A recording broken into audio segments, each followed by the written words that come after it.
நம்ம ஃபேவரட் சீரியல்ல அடுத்து என்ன சுவாரஸ்யமா நடந்துச்சுன்னு பாத்தீங்கன்னா, நம்ம மல்லி இருந்துகிட்டு இப்ப வீட்டை விட்டு போயிட்டாங்க அப்படின்னு சொல்லிட்டு அது தொலைஞ்சு போயிட்டாங்கன்னு இந்த வெண்பா வந்து நினைச்சிருக்கான். ஆனா அவளுக்கு வந்து எந்த ஒண்ணுமே தெரியாது. விஜய்க்கும் மல்லிக்கும் நடந்த பிரச்சனையும் தெரியாது, வீட்டுல நடந்த பிரச்சனையும் தெரியாது, வீட்டுல என்னென்ன நடக்குதுன்னு அவங்களுக்கு தெரியாதுங்க. அப்படிப்பட்ட பச்சை குழந்தை மனசுல வந்து ஒரு விதைய விதைச்சிட்டாங்க, விஷம் மாதிரி. அது வந்து அவன் மனசுல ஆழமா பதிஞ்சிச்சு. அதனால மல்லியம்மாவை பார்த்தே ஆகணும், மல்லியம்மா நம்ம இருந்தாலும் கோவப்பட்டு கூடாது, தெரியாம கோவப்பட்டோம் அப்படின்னு சொல்லிட்டு மல்லியை தேடி வெண்பா வந்துட்டு கிளம்பிட்டா. அவளை தேடிக்கிட்டு விஜயும் ரோடா தெரு தெருவா ஊர் ஊரா அவளை வந்து தேடிட்டு திடுறாரு. அவங்க தேடிட்டு தாங்க திடுறாங்க, நீங்க எதுவும் தப்பா நினைச்சுக்காதீங்க. இன்னொரு பக்கம் ரஞ்சிதாக்கு இப்ப கொஞ்சம் ஹாப்பியா இருக்கு. அப்பாடா எப்படியோ ஒண்ணு அந்த தொல்லை ஒளிஞ்சிச்சு சாமி அப்படின்னு சொல்லிட்டு பயங்கர சந்தோஷம். ஏன்னா அது வீட்டை விட்டு போயிடுச்சுல, இனிமே ஒரு தொல்லை ஒளிஞ்சு நமக்கு எந்த பிரச்சனையும் இல்லை அப்படின்னு சொல்லிட்டு அவ எப்படியாச்சும் இந்த சான்ஸை வந்து பயன்படுத்தி விஜய் மாமாவும் கல்யாணம் பண்ணிட்டு அப்படி ராணி மாதிரி கால ஜாமுன்னு சுத்தி நினைச்சுக்கிறான். ஆனா விஜய்க்கு வந்து மல்லியும் அந்த வெண்பாவும் தான் உயிரிழந்து அவளுக்கு தெரியாம போச்சு பாத்தீங்களா. அங்கதாங்க ஒரு வீக் பாயிண்டா போச்சுக்கிறான். அவ வந்து தெரியாம எப்படியாச்சும் நம்ம வந்து விஜய் மாமா கல்யாணம் பண்ணணும் அவர் பக்கம் சுத்திட்டு இருக்க. மல்லி இருந்துகிட்டு எப்படியாச்சும் வெண்பா ஒரே ஒரு முறை பாத்திர முடியாது அவர் பக்கம் தவிச்சிட்டு இருக்க. இன்னொரு பக்கம் விஜய் இருந்துகிட்டு என்னடா இது என் பொண்ணு காணாம போயிட்டாலே அவங்க ஒரு பக்கம் தவிச்சிட்டு இருக்க. ஒரே இரிட்டேட்டிங்கா இருக்கு. ஆனாலும் என்ன பண்றது, இந்த சிச்சுவேஷனை ஹேண்டில் பண்றது மல்லியால தான் முடியும் அப்படின்னு சொல்லிட்டு இவர் வந்துட்டு முடிவு எடுக்கிறாரு. ஆனா அதுக்குள்ளாங்க பயங்கரமான ஒரு ட்விஸ்ட் நடந்திருக்குங்க. அது என்ன ட்விஸ்ட் அப்படின்னு கேக்குறீங்க. அதுதாங்க பெரிய ட்விஸ்ட். என்னன்னா இந்த அரவிந்த் இருக்காரு இல்லையா, அவரு தாங்க நம்ம மல்லியை கல்யாணம் பண்ணிக்க போறவரு.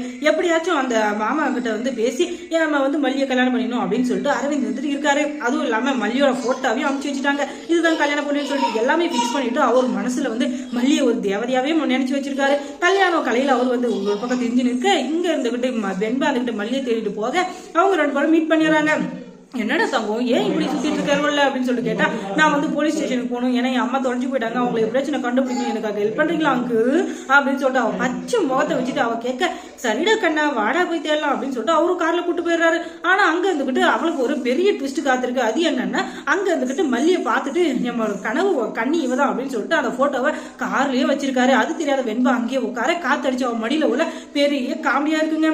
என்னடா இது இவ்வளவு சீக்கிரம் இந்த இதை முடிச்சிட்டாங்க அப்படின்னு சொல்லிட்டு பாத்தீங்கன்னா, அதுதான் இல்ல, அது திரும்பி விழுந்திருக்கு அவன் மடியிலே இருந்தாலும். அது தெரியாத இவந்துகிட்டு என்னடா இது அப்படின்னு சொல்லிட்டு எடுத்து பார்த்தா அவளுக்கு பெரிய ஷாக்கு.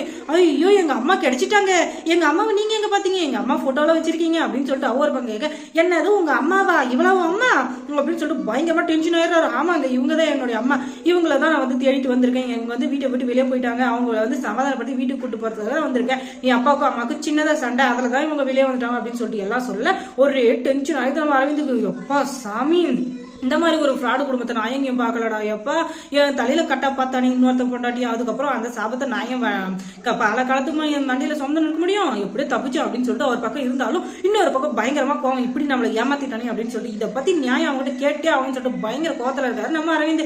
அதுக்கப்புறம் மல்லி சீரியல்ல என்ன சுவாரஸ்யமா இருக்கும் நீங்க தெரிஞ்சுக்கணும்னா நம்ம சேனலை சப்ஸ்கிரைப் பண்ணுங்க, அதோட பக்கத்துல இருக்க அந்த பெல்